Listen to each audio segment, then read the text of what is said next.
Hello, and thanks for joining us for today's webinar titled 8 Things You Need to Know About DRaaS. My name is Kevin Collins from Unitrends, and I'm here with Dick Sappler, Product Marketing Manager, and he'll be taking us through the presentation. And don't forget, one lucky attendee will be walking away with a $100 Amazon gift card.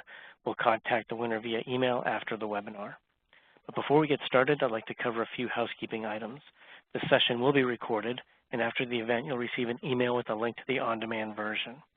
I would also encourage you to ask questions throughout the presentation. You can do so by typing them into the Q&A box in the bottom right of the player. We'll answer your questions at the end of the session. At this point, I'll turn it over to Dick. Enjoy the presentation, and Dick, take it away. Thank you, Kevin. Thanks, everybody. I appreciate you joining today. I hope not to take up too much of your time. As Kevin said, my name is Dick Sappler. I'm the Product Marketing Manager for Unitrends. I'm coming to you today from beautiful, sunny Burlington, Massachusetts. And I really want to take just about the next 30 minutes or so to share how a disaster recovery as a service, or DRaaS, is gaining traction as a backup and recovery tool, and how you can make it work for you. So, but before we get started, we kind of have to set the table a little bit about making sure that everybody understands what DRaaS is and how it really works. So here's a good working definition. The key points here are that it's from the cloud and that it is third party. So it offloads some of the both the infrastructure as well as the setup, the maintenance, the service, and so forth to a third party provider. So let me just take you through how DRaaS works, at least from Unitrends' perspective. You have a user happily working away on an application running on a server in a data center, and you have a Unitrends backup appliance. Now, we have hardware backup appliances, we have software, they work the same, but what we do is when you set up your backup appliance, we do a full backup at that point. And then from then on, we do just incremental backups at whatever schedule you want to set. By doing just incrementals, what it does is it keeps the size of the file very small.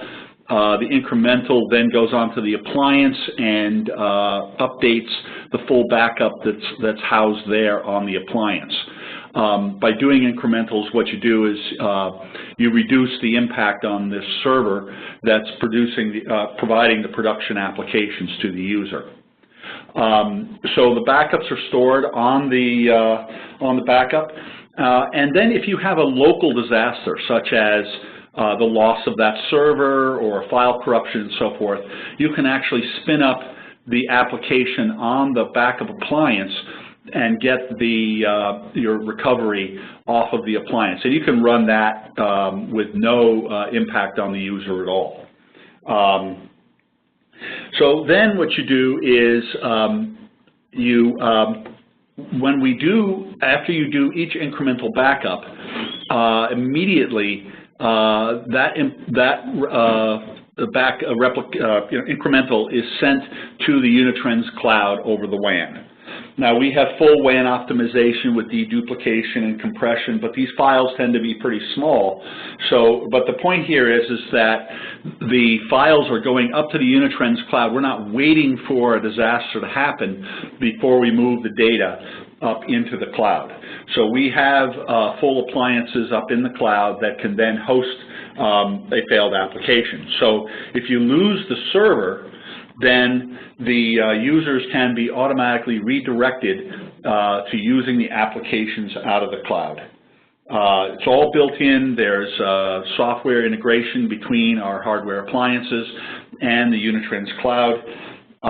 We can also support hyperscale clouds such as Azure and AWS, but right now we're supporting about 100 petabytes of customer data in the Unitrends cloud. So it's a pretty substantial implementation of DRaaS for you. So that's how DRaaS works for Unitrends. So why DRaaS? And there are really 4 big reasons why. Shorter downtime, higher confidence in your recovery. You're not doing it all yourself. You have somebody else who's working with you on this, people who are specifically trained and have all the tools to manage a DRaaS project. So you are more confident that you will recover during a disaster.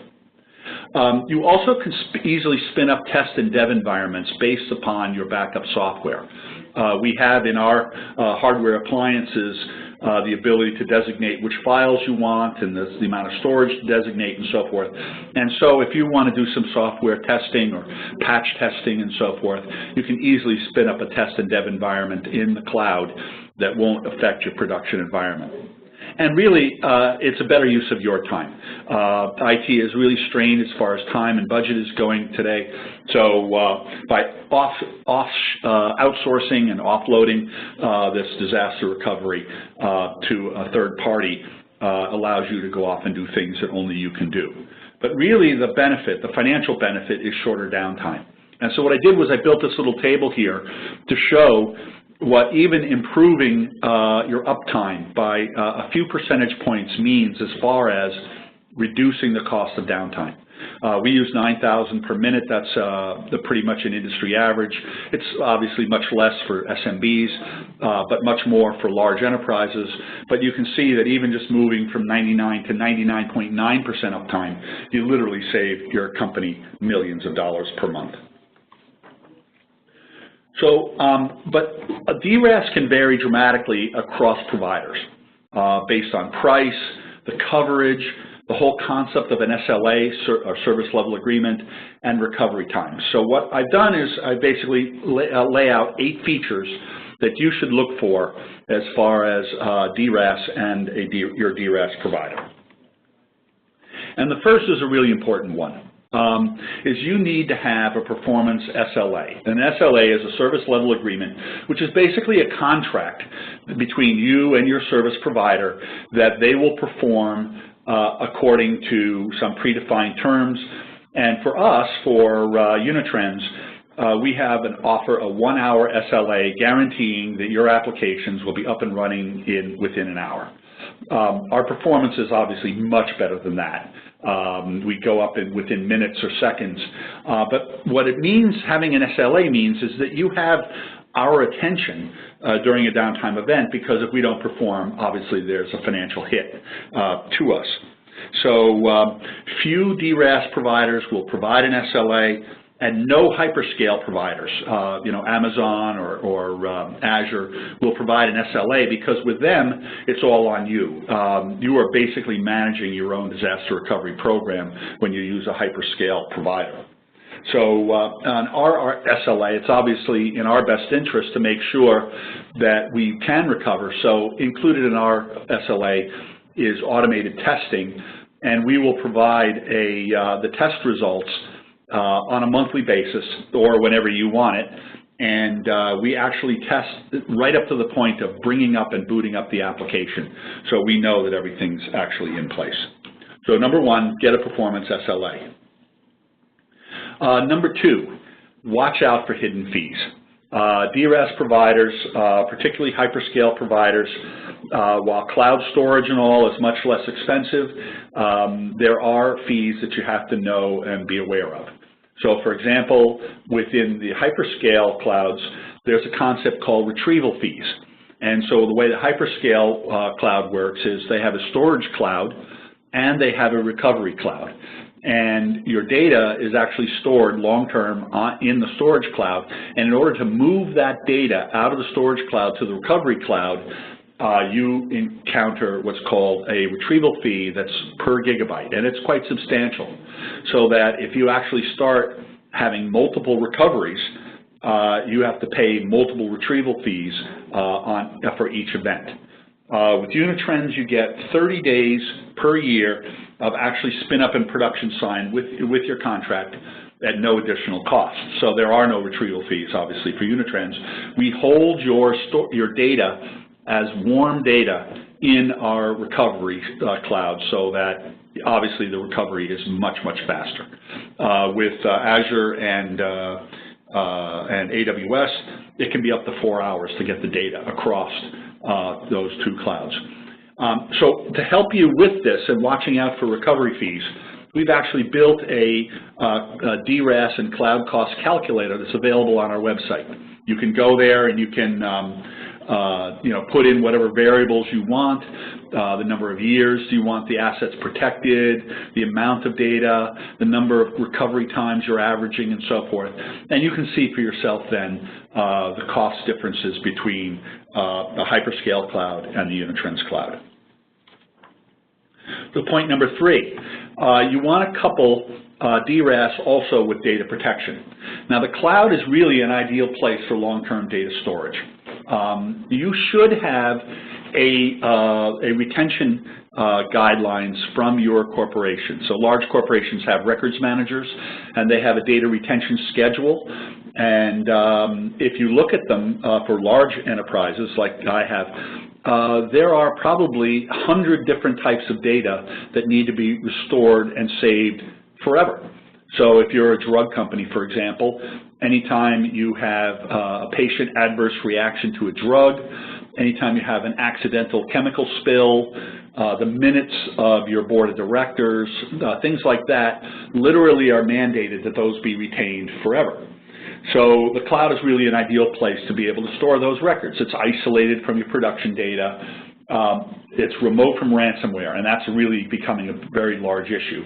But getting it off your site and out of your production environment protects it. And there's lower cost of storage.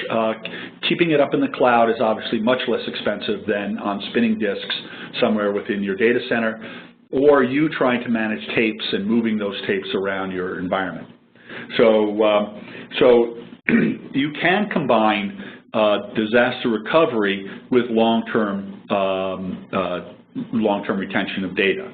As I said, we keep your long-term data warm, but it also then is used for recovery, and if you do need to recover it, it's actually recoverable very quickly. Item number 4 that you should know, you should be paying only for what you use. Now, storage and recovery services, they are, less expensive than doing it yourself and, spinning up your own data center and buying SANs to store data and so forth. But with all the hidden fees, you really need to be able to, have an a la carte or a buffet about how you set up your DRaaS and long-term retention. So you should be looking for tiered pricing. So it allows you to select the variables just the way you want to do it. And so what we have offered is basically at four levels that you choose in order to do both disaster recovery and long-term retention. So the first is decide how much storage and recovery capabilities you really need. And what we do is we sell it in 500 gig increments. Obviously, if you buy 500 now, at any time you can go up into a terabyte or 2 terabytes, but you really can buy it in small chunks of 500 gigs. Then you have to choose what your retention window is. Do you want it for 1 year? For example, for tax purposes, all your financial records have to be kept for 7 years. So obviously you wouldn't keep that data forever. You would keep it for 7 years and then destroy it. So you can actually set your retention window 1 to up to 7 or even forever. Then you can choose your DRaaS configurations, and we offer several different variations. You can buy DRaaS for all of your applications. You can do DRaaS for just some of your applications, like some of your mission-critical applications, and that's very important that you understand that. Obviously, you don't need DRaaS for the applications that do employee expense reimbursement. I mean, that's kind of silly to spend that. Your employees can wait until you recover your data center. But you do want it for your sales and sales operations applications when you're selling things. So you would choose which applications and also set the order in which that recovery will take place. And then finally, you can add a premium DRaaS service for just those mission-critical applications. We charge extra for premium DRaaS, but that comes with the 1 hour recovery SLA, as well as that monthly testing that I talked about earlier. So by building out and understanding, you can actually select exactly what it is that you want for your DRaaS and long-term data retention without having to pay more than you really need. Number 5, you should be looking for cloud seeding options. And cloud seeding is very important for both the setup of your DRaaS services as well as any sort of recovery that you may need. So, for example, it can take months to load 100 terabytes over a 1 gigabit fiber WAN. You're not going to get the full 100 gigabit, full gig for your data load. Most WANs max out, you know, at the 70% level. Even if you're using WAN optimization, which is like dedupe and file compression capabilities, you're going to be competing with the other business that's going over that WAN. So that literally it can take you months. So with cloud seeding, what you can do is you can use physical media, and that could be a tape, a server, hard disks, whatever it is you'd like to do, and you can preload your data to the cloud, and therefore it's pre-positioned for disaster recovery. And you can also then use physical media to restore failed local databases. So, for example, one of our customers, Salvation Army, had an operation, I think it was in Milwaukee, and the data center literally flooded. And they told me that their recovery disks were floating around the data center. And they had a lot of their data stored up in the cloud with us. And so they sent us a server, a new server that they had, and we loaded all of their data onto that server, and in 24 hours had it back to them. And they had their data center back up and running within 24 hours before any other facility, rest of the facility was ready in operation. But we were able to get their data center back up and running using cloud seeding. So you should be looking for cloud seeding options as part of your DRaaS package.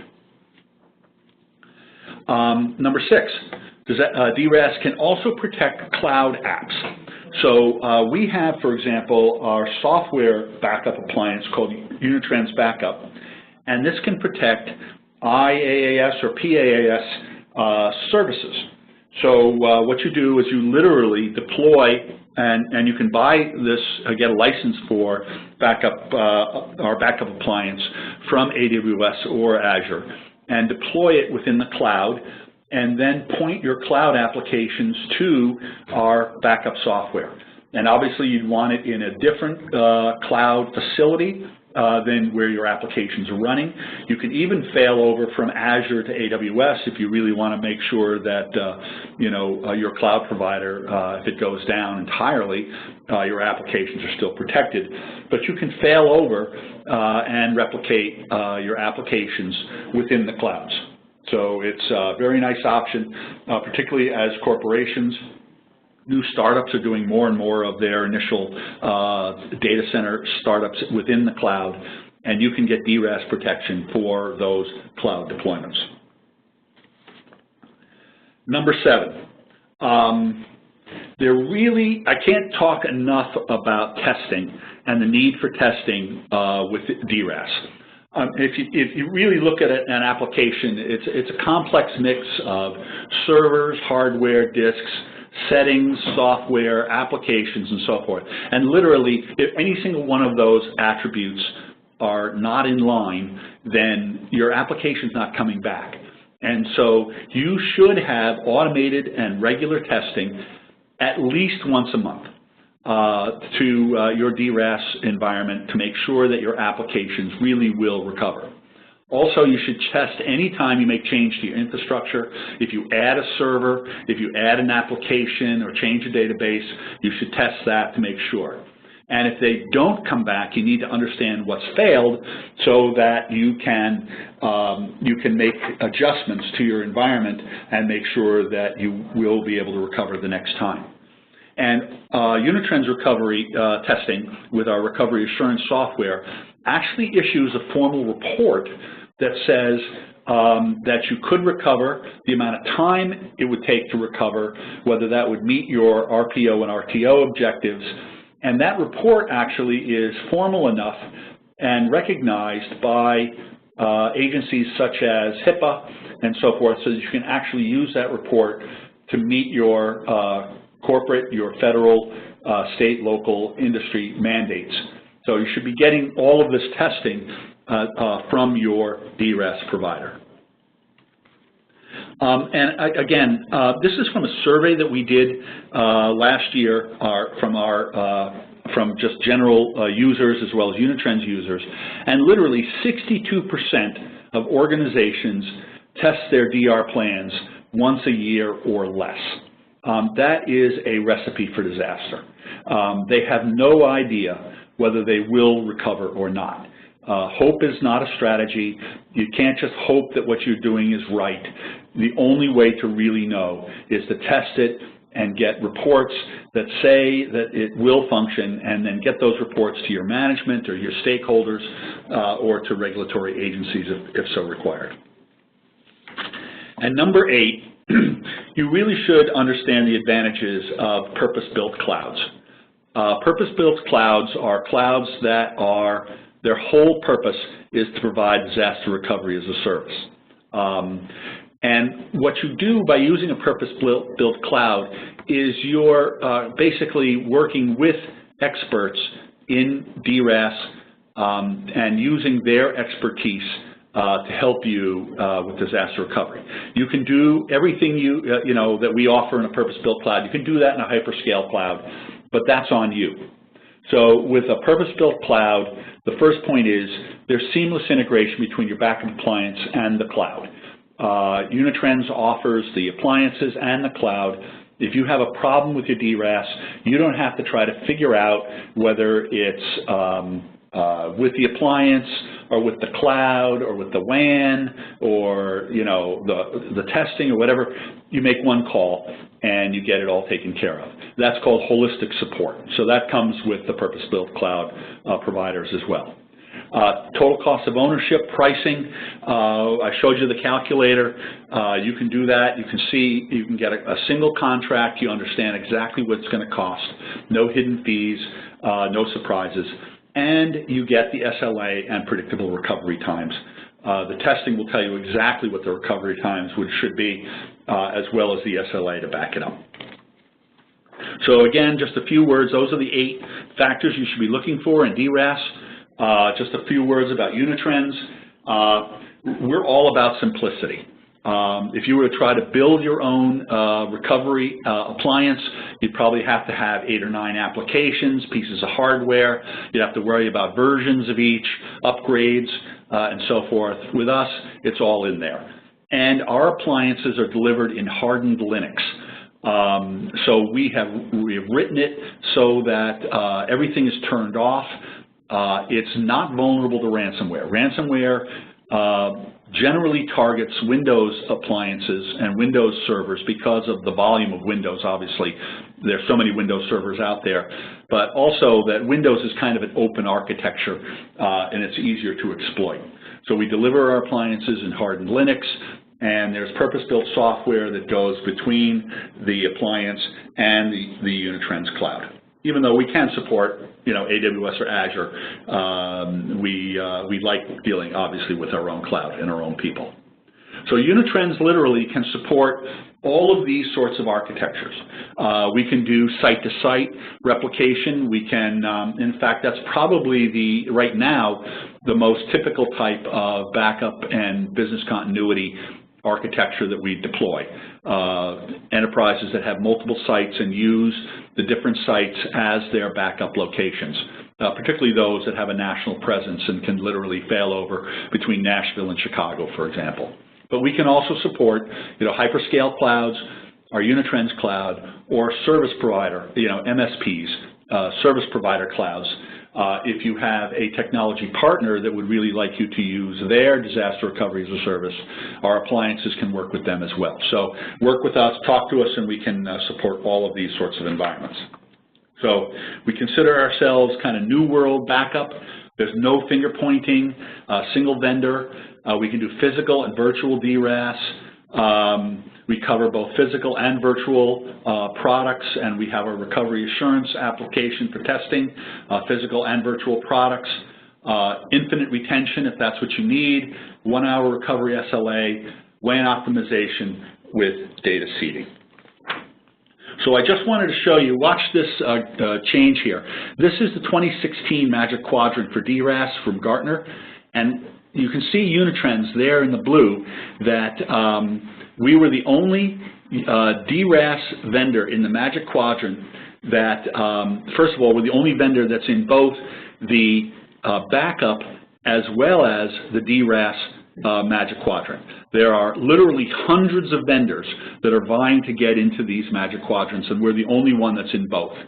And we're also one of only 4 vendors that actually improved our positioning within the Magic Quadrant from 2016 to 2017. You can see that vendors such as Island, IBM, SunGard, and so forth, they really focus on very large enterprises. That's where they really focus. Unitrends focuses on the SMB as well as enterprise. So we have very large customers, some government accounts and so forth, but we also service small and mid-size operations as well. So we are one of the 4 top DRaaS solutions based on completeness as voted by Gartner. And so that's good third-party validation of where we stand in the DRaaS market. So with that, here are some resources that might be interesting for you. Get a demo, you can talk to one of our experts, and also learn more about some of the artificial intelligence that we have. I'll make a plug about ransomware right now. We have automated ransomware detection capabilities within our backup appliances. So if you have a ransomware infection that's going on inside your environment, every time we do a backup, we compare that new backup to the previous backup. And using artificial intelligence and predictive analytics, we can actually identify which files have been infected by a ransomware attack. And if we do identify a file, we will send out a notification to the administrator that a ransomware attack is underway and how to shut it down. So a lot of the ransomware detection capabilities right now, the ransomware will delay letting you know that they've actually infected your environment so that they can encrypt more files and be transported around more areas of your network before they actually identify themselves. And that can take up to a week, we've seen with some of ransomware variants. So just a little plug on ransomware. It's becoming the number one issue for, particularly for SMBs in protecting themselves. We have a lot of customer case studies on our website about ransomware protection, if that's something that concerns you. We also have some on DRaaS. I recognize that's the point of this conversation. So with that, thank you very much for attending today. I'm going to turn this back to Kevin, and Kevin's going to host the Q&A portion of the webcast. Kevin? Thank you, Dick. There was a lot of great information there. Let's just jump right in with the first question. What is self-managed DRaaS? Okay, so self-managed DRaaS is the difference between having a contractor who can help you and you doing it all yourself. So self-managed DRaaS is what you have to do if you're using a hyperscale cloud. Basically, that means it's all on you. You have to set up the failover schedules, the testing, and the recovery. And so this is really compared to kind of Unitrends' white glove service, where you have a contract with us and we offload a lot of that work and do it for you. So self-managed is kind of the entry-level DRaaS as opposed to using a purpose-built cloud. Okay. Next question. How is the application state maintained while switching to the cloud during a disaster? You will have to your users will have to log off and log back in. It is a separate separate state at that point, but that is done within minutes and as the network shifts over. So the state is not maintained from the original to the DRaaS deployment. Okay. Next question is, how does the SLA work in a reseller model, given that they're the in-between? Yeah, so you can have a relationship directly with your reseller, and they can pass through the SLA, or you can have the relationship directly with us with the reseller's blessing. So we can work that out with your reseller. We do it multiple different ways with different resellers depending on their capabilities. All right, next question, and I'm not sure if you'll be able to answer this, is How is cost encountered after 30 days? So that was about 10 minutes into your presentation, but I'm not 100% sure what it's encountered after 30 days. Well, obviously with retrieval fees on a hyperscale cloud, every time you have a DRaaS event where you have to spin up an environment, you encumber charges for the server time, the storage, and the retrieval fees in a hyperscale cloud. So with Unitrends, after you have 30 days of free deployment within our cloud, if you go past day 30 into 31, now you start to get charges. I'm not sure what else. If you're still on the line and you want to refine your question, please do so and let Kevin know. Okay, next question is, can DRaaS protect SaaS applications such as Exchange Online, SharePoint Online, and OverDrive? Yeah, unfortunately, Microsoft doesn't allow your DRaaS, and this is not just us, this is anybody, DRaaS capabilities to go to their online applications. We do have backup and recovery capabilities that go beyond what the basics that Microsoft offers for Exchange and SharePoint and OneDrive. For example, they delete their wastebaskets after 14 days, and all emails and files and everything that are in those wastebaskets at the end of 14 days are gone forever.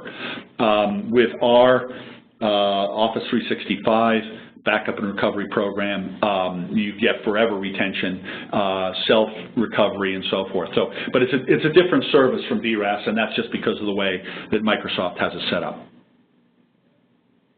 Okay, next question is the automated test recovery achieved by continuous integration, continuous deployment, or continuous monitoring tools?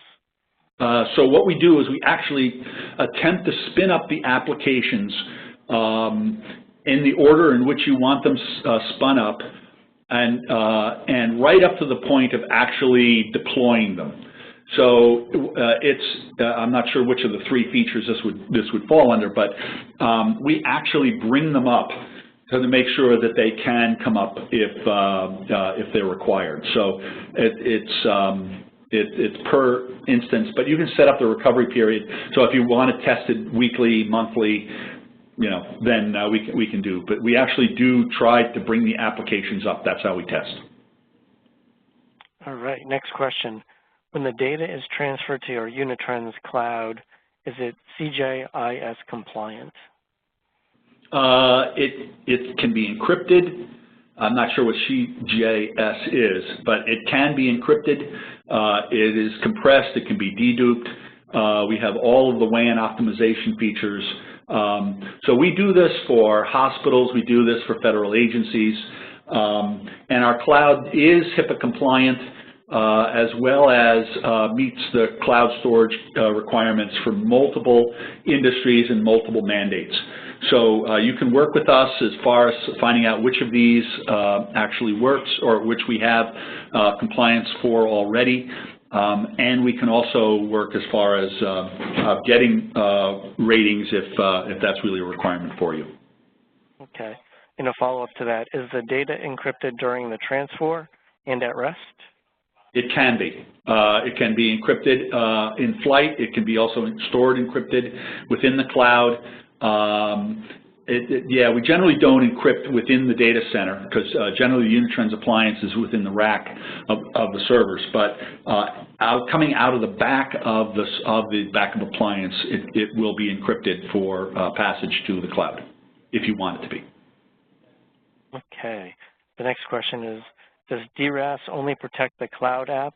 Could DRaaS protect the on-premise application as well? No. So you would set it up so that the on-premise application is replicated to the cloud. So DRaaS is not protecting the application, the original server in the data center. It's running an application that the users used in order to do their business.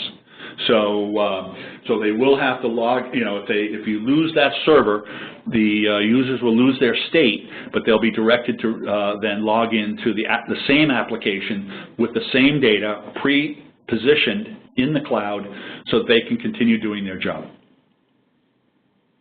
Okay, next question is, what sort of devices can you use to seed data? It's really up to you. We leave it up to the customer. We've done tape, we've done full servers, we've done drives. I'm sure we've done, magnetic devices. So it's pretty much up to you what it is that you need in order to get that data into your data center when it comes back. Okay, next question is probably not related to DRaaS, but do you have bare metal recovery for endpoints? Yes, we do. Full bare metal recovery. If you go onto our website and look at the interoperability matrix, we support for over 300 operating systems, applications, hypervisors, and so forth. So we have one of the broadest set of coverages in the industry, and that includes bare metal recovery. Okay. One more question, and then we'll wrap it up. Where are your clouds located? That's an excellent question. Somebody must be from Europe who's on this call. Because Europe has all these requirements about where you can't move data out of the country and so forth. So currently we have 3 different deployments in the United States. We have Canada, we have the UK, we have Germany, and we have Australia. We can bring up another country pretty quickly if it's required. But we, for example, our Canadian customers have a requirement that the data remain in Canada at all times and never come into the United States. So we're very familiar with those sorts of laws and execute them for our customers. All right. Well, thank you so much. We're just about out of time here. So as a reminder, this webinar was recorded, and you'll receive a link in an email to the on-demand version that should go out later today or tomorrow. We'll also announce the $100 Amazon gift card winner in that email as well. Thanks again for joining us, and we look forward to having you on future webinars. Take care. Thank you, everybody. Bye-bye.